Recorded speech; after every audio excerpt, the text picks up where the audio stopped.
हमारे साथ अंजलि बिरला हैं जो कि लोकसभा अध्यक्ष ओम बिरला की सुपुत्री हैं। आपका बहुत बहुत स्वागत है अंजलि एनडीटीवी इंडिया पर। सबसे पहले आपको बधाई क्योंकि आपने यूपीएससी में सफलता प्राप्त की है।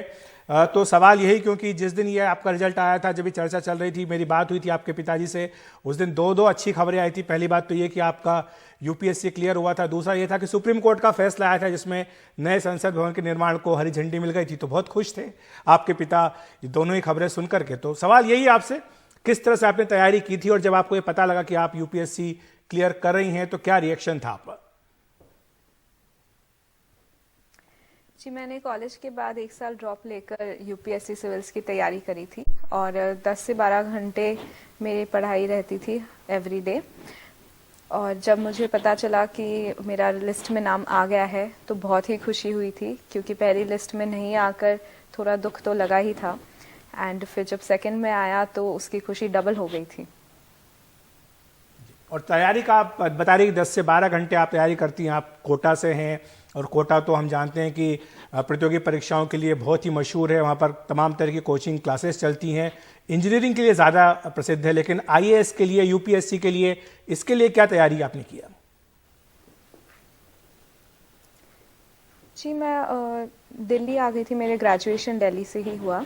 उसके बाद मैंने सेल्फ स्टडी पर ही फोकस करा। मैंने अपने ऑप्शनल के लिए शुभ्रा रंजन मैम का इंस्टीट्यूट ज्वाइन करा। बाकी मैंने मॉक टेस्ट काफ़ी कोचिंग इंस्टीट्यूट्स के लिए, मेंस के टाइम पे भी मैंने काफ़ी मॉक्स लिए, टेस्ट सीरीज़ ज्वाइन करी। एंड इंटरव्यू के टाइम पे भी मैंने मॉक्स लिए। तो उनमें मॉक्स मतलब टेस्ट सीरीज़ एंड मॉक्स में मैंने कोचिंग इंस्टीट्यूट्स की हेल्प ली, बट बाकी स्टडी सेल्फ पर ही फोकस रखा। और अंजलि, आप सोशल मीडिया पर भी भाली भांति परिचित होंगे, जिस तरह की अफवाहें वहाँ पर चलती हैं आप जानती होंगी। तो जो एक छोटा सा विवाद खड़ा करने की कोशिश कुछ लोगों ने की थी, उस पर आप क्या कहेंगी? ये कह दिया गया कि पिछले दरवाजे से एंट्री हुई है और मनगढ़ंत खबरें जो इस तरह की चलाई गई, उसको सुनकर या पढ़कर आपने क्या सोचा? यूपीएससी बहुत फेयर और ट्रांसपेरेंट प्रोसेस है सिविल्स का, और खुद इंस्टीट्यूशन बहुत फेयर है। एंड दुख लगा कि ऐसी अफवाहें फैल रही हैं, लोग बाग बिलीव कर रहे हैं, इस पे बहुत आश्चर्य हुआ। बट मैं अपनी प्रिपरेशन से हमेशा ऑनेस्ट रही हूँ और मैं आगे भी अपने काम से ऑनेस्ट ही रहूँगी। एंड ये सब मुझे तैयार कर दिया गया इस चीज़ ने कि आगे भी अगर कभी ऐसे अफवाहें फैली जाएंगी तो मैं उनको कैसे डील करूं, उनके साथ कैसे रहूं। और हर किसी को आप प्रूव नहीं कर सकते और करना भी नहीं चाहिए, बट आप अपने आप से हमेशा ऑनेस्ट रहिए और अपने आप को हमेशा, अपनी आंखों में आप हमेशा ऑनेस्ट रहने चाहिए। जी, और प्रशासनिक सेवाओं में ऐसा हौसला चाहिए होता है, क्योंकि आपको कई तरह की चुनौतियों का सामना करना पड़ता है और आपके सामने एक चुनौती पहले ही आ गई। आप अपनी मेहनत से आपने जगह अपनी बनाई, लेकिन उसे लेकर तमाम बातें कही गई। आप अगर एक बार दर्शकों को बताएं कि हुआ क्या था, क्या लोगों ने विवाद खड़ा किया और दरअसल बात थी क्या?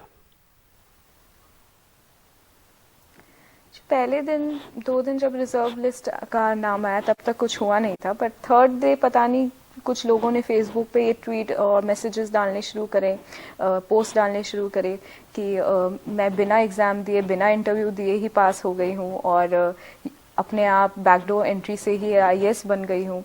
तो ये सारी बातें ही बहुत ही अफवाह वाली थी, क्योंकि यूपीएससी आमतौर में ही उनकी एक वेटिंग लिस्ट होती है, एक रिजर्व लिस्ट होती है जो, और उनकी वैकेंसीज जैसे 930 निकली थी तो उन्होंने फर्स्ट लिस्ट में 830 अराउंड ही लोगों को चिन्हित करा था। तो उसके बाद जो 100 लोग रह गए थे उनमें मेरा नाम आया है।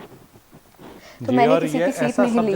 और यूपीएससी दुनिया की सबसे कठिन, हाँ जी, यूपीएससी दुनिया की सबसे कठिन परीक्षा है और इसमें बिना मेहनत के कोई नहीं निकल सकता। ये जो भी सवाल उठाने वाला है उसे इस बात की जानकारी होनी चाहिए। और हमेशा ऐसा होता है कि कई लोग चुने जाने के बावजूद उस साल दाखिला नहीं लेते या उस साल ज्वाइन नहीं करते, और उनकी वो जगह जब खाली बचती है तो लिस्ट ऊपर की ओर बढ़ती है और नीचे जो रिजर्व में 100, 50 या 200 जिस हिसाब से भी लोग रखे जाते हैं उनको वहां पर ज्वाइन करने का मौका मिलता है। और अंजलि बिरला भी अपनी मेहनत से उसी लिस्ट में आई और उन्हें वो मौका मिला। आपके भविष्य के लिए बहुत बहुत शुभकामनाएं। और आप जैसे युवाओं के हौसले को देखकर बाकी युवाओं को भी हौसला मिलता है मेहनत करने का, कुछ कर दिखाने का।